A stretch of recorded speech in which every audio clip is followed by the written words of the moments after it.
This video will outline how to install Solex solar roof tiles. We're going to assume that timber work on the roof up to and including the rafters has already been installed. The design input that the tiles require for roof construction is the batten core spacing, and this is worked out like so.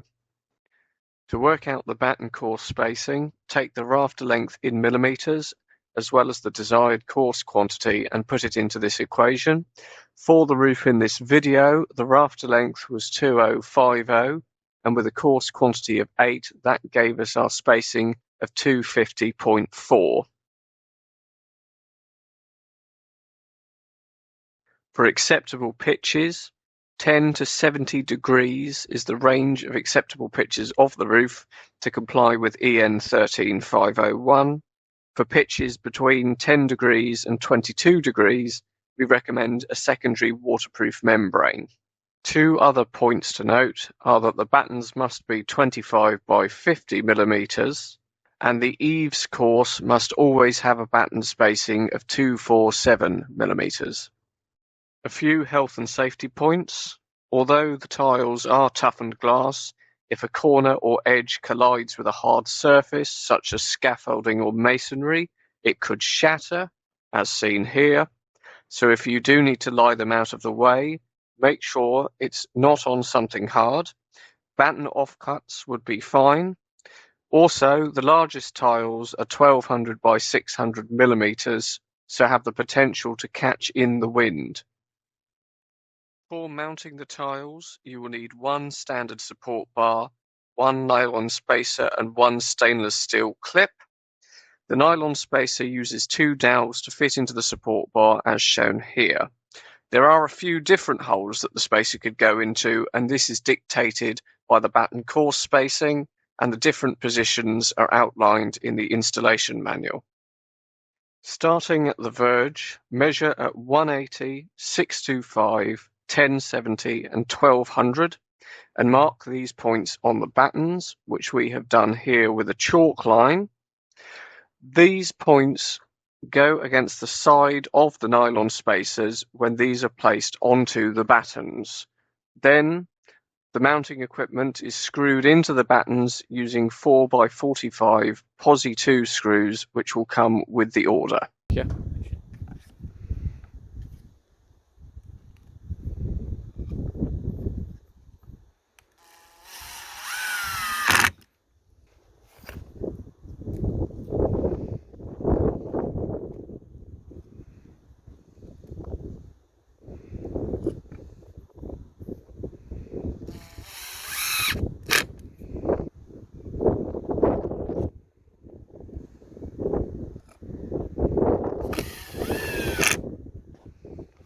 The tiles then slot into the mounting equipment as shown here.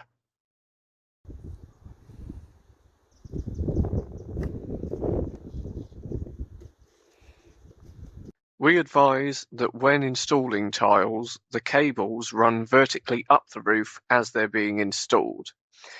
We found that this makes things easier, but it will ultimately depend on the string layout for the module array.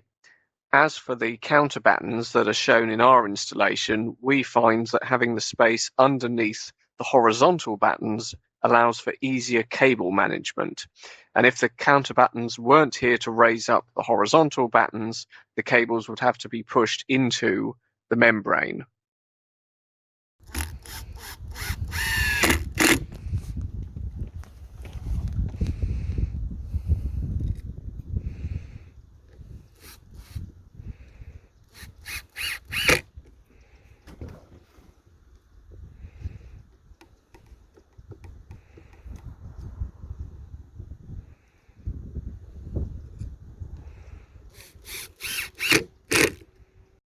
Once the first set of support bars and solar tile has been installed, this pattern is then repeated up the roof as shown until you reach the ridge. Once the ridge has been reached, retention is achieved by fitting these stainless steel ridge clips and these filler clips on top of the standard nylon spacers and placing them in line with the support bars. For the second column, the eaves installation is slightly different. Every second column will use a half tile at the eaves and the ridge, and these use our eaves support bars and eaves spacers for mounting. Eaves support bars differentiate from standard support bars by this angled cut, and the eaves spacers are made by slicing a standard spacer. For this organisation of mounting equipment, the first support bar goes as close to the previous column tile as possible, with the furthest support bar going at 920 from the previous tile, and the central assembly goes at the midpoint between these two. Screw this in as the standard and mount the half tile in the same way. So that goes like that.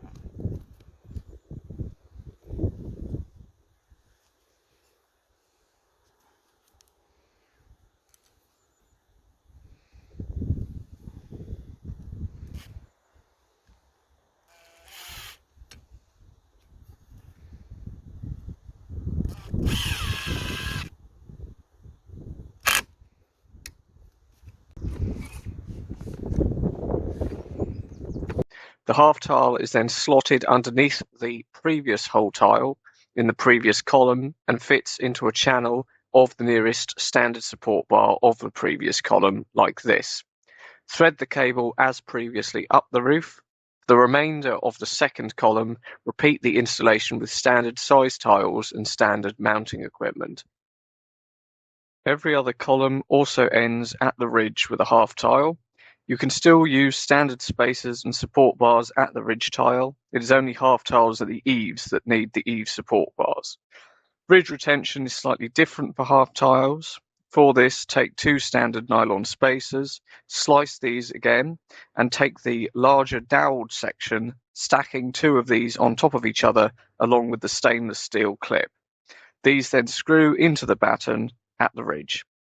No black filler clip is needed for columns ending in half tiles. This alternative column type pattern then completes along the roof until complete coverage is achieved. If the roof space does not allow for complete coverage with the 1200mm wide tiles, we also supply PV tiles at 900 and 600mm wide, as well as an aluminium composite panel. We've used the ACP here at the end of the roof to cover a smaller section where a PV tile would not fit. When the tile layout has been completed, our acrylic ridge fillers can be placed in the 3 retention hooks at the ridge. This ensures a level height between each tile column to allow for proper fit of ridge tiles. The ridge tiles are then screwed directly into the battens as shown. We also supply verge cappings, which can be screwed into the end of the roof. These must be in line with the tiles closest to the verge to ensure adequate weatherproofing.